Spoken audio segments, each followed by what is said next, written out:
বাকি 125টা সমষ্টিত আমি বিধায়কসকলৰ লগত কথা পাতি আলোচনা কৰি এটা এটা কৈ আমি সভা কৰি আপোনালোকক দি যাম।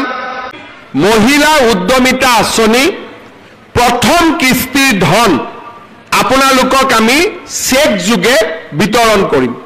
মিটিঙৰ পিছতে আপোনালোকক আমি চেক দিম। আপোনালোকে আজিয়ে ঘৰত চেকখন লৈ যাব। চেকখন লৈ যোৱাৰ পিছত আপোনালোকে চিন্তা কৰিব যে আমি কি কাম কৰিব পাৰোঁ। যদি আমি আজিয়ে গৈ মোবাইল কিনি দিলোঁ তেতিয়াহ'লে হাঁহে আৰু কণী নিদিব, হাঁহটোৱে মৰি থাকিব। হাঁহটোৱে কণী দিব লাগে নাই?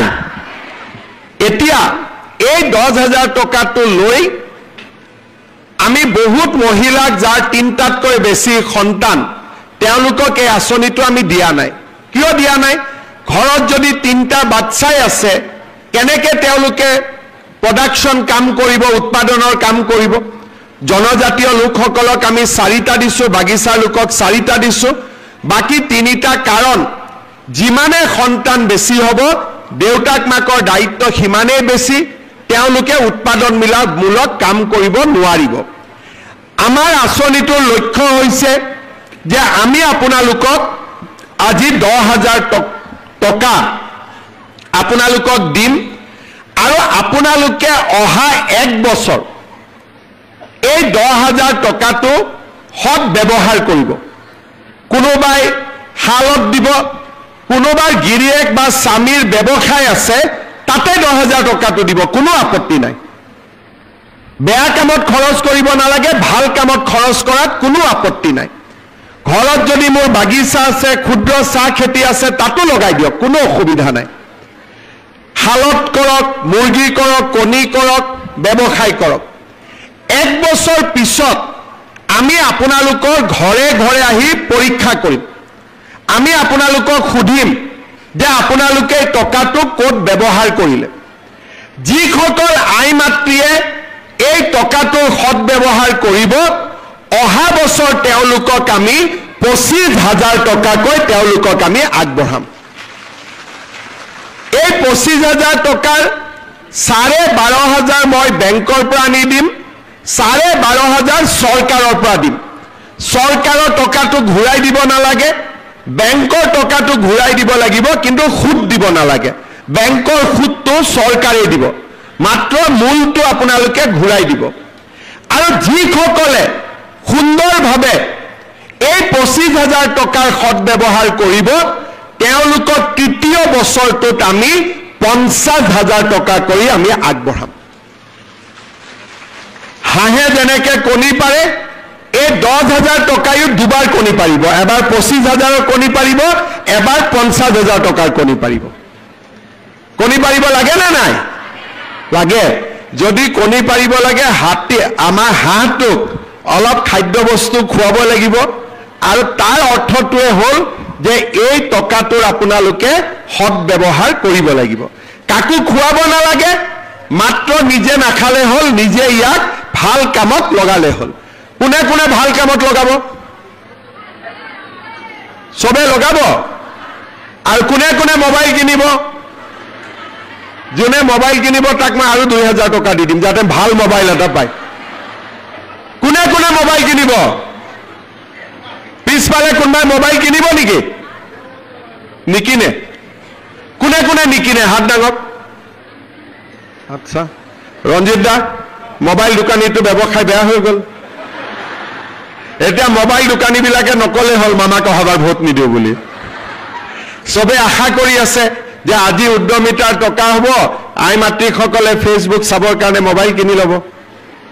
নিকিনিব দেই কোনেও, ঠিক আছে? ভাল কৰি টকাটো ব্যৱহাৰ কৰক।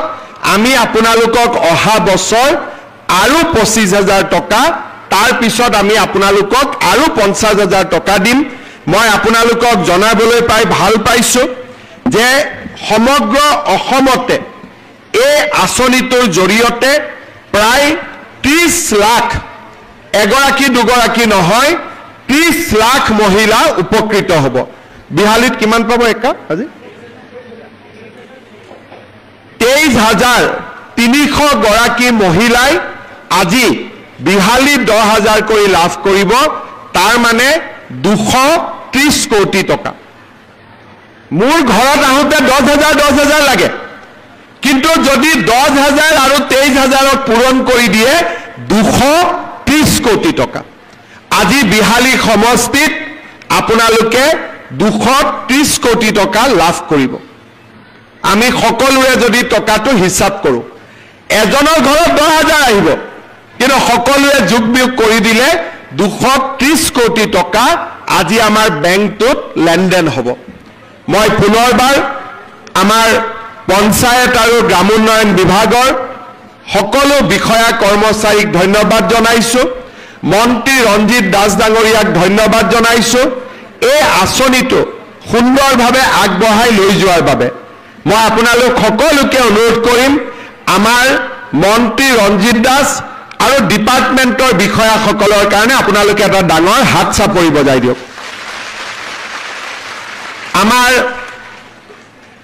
এই আঁচনিটো বিহালীত প্ৰথম হ'ল, আৰু বিহালীত এই আঁচনিটো ৰূপায়ণ কৰাৰ বাবে মই আমাৰ সাংসদ ৰঞ্জিত দত্ত আৰু বিধায়ক দিগন্ত ঘাটোৱাল ডাঙৰীয়াকো ধন্যবাদ জনাইছোঁ।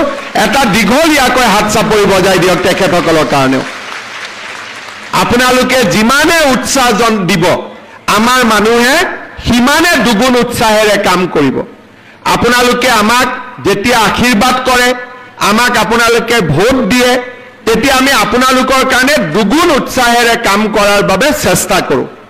আপোনালোকে আশীৰ্বাদ দি থাকিব, যাতে অনাগত দিনতো আপোনালোকৰ কাৰণে আমি এনেকৈ কাম কৰি গৈ থাকিব পাৰোঁ, আমি এখন নতুন অসম নিৰ্মাণ কৰিব পাৰোঁ আৰু আমাৰ অসমখনক আগুৱাই লৈ যাব পাৰোঁ। বিহালীত আমাৰ সমজিলা হ'ল, খুব কম দিনৰ ভিতৰতে বিহালীত আমাৰ ৰেভিনিউ চাৰ্কুল এটা হ'ব গৈ আছে। ইলেকশ্যনৰ সময়ত মই 100 কোটি টকাৰে বিহালীৰ ৰাস্তা ঘাট বনোৱাৰ প্ৰতিশ্ৰুতি দিছিলোঁ। 50 কোটি টকা মই মুকলি কৰি দিছোঁ, আৰু কম দিনৰ ভিতৰতে আৰু 50 কোটি টকা মই বিহালী সমষ্টিলৈ মুকলি কৰি দিম। বিহালীত নতুন কলেজ হ'ব, আৰু ইলেকশ্যনৰ সময়ত মই আপোনালোকক কৈছিলোঁ যে ৰেলৱে ষ্টেচনত ৰেল ৰখাব লাগিব, তাৰো কাম মই কৰি আছোঁ। ভগৱানে কৰিলে সেই কামো আপোনালোকৰ হৈ যাব। অৰ্থাৎ যি কথা কওঁ সেই কথাবিলাক আমি পূৰণ কৰোঁ। কংগ্ৰেছীয় মানুহবিলাকে মোক মাজে মাজে কৈ থাকে, এই হিমন্ত বিশ্ব শৰ্মাই সপোনত যি দেখে তাকে কৈ থাকে। আৰু সঁচা কথা, মই সপোনত যি দেখোঁ ৰাতিপুৱা তাকেই বাস্তৱত ৰূপায়ণ কৰাৰ বাবে চেষ্টা কৰোঁ। সেইকাৰণে যিবিলাক কাম কংগ্ৰেছে অসম্ভৱ বুলি ভাবে, মই তাক সম্ভৱ বুলি ভাবোঁ। কাৰণ মই বিশ্বাস কৰোঁ আমি সকলোৱে লগ লাগি আমি আকাশো চুব পাৰোঁ।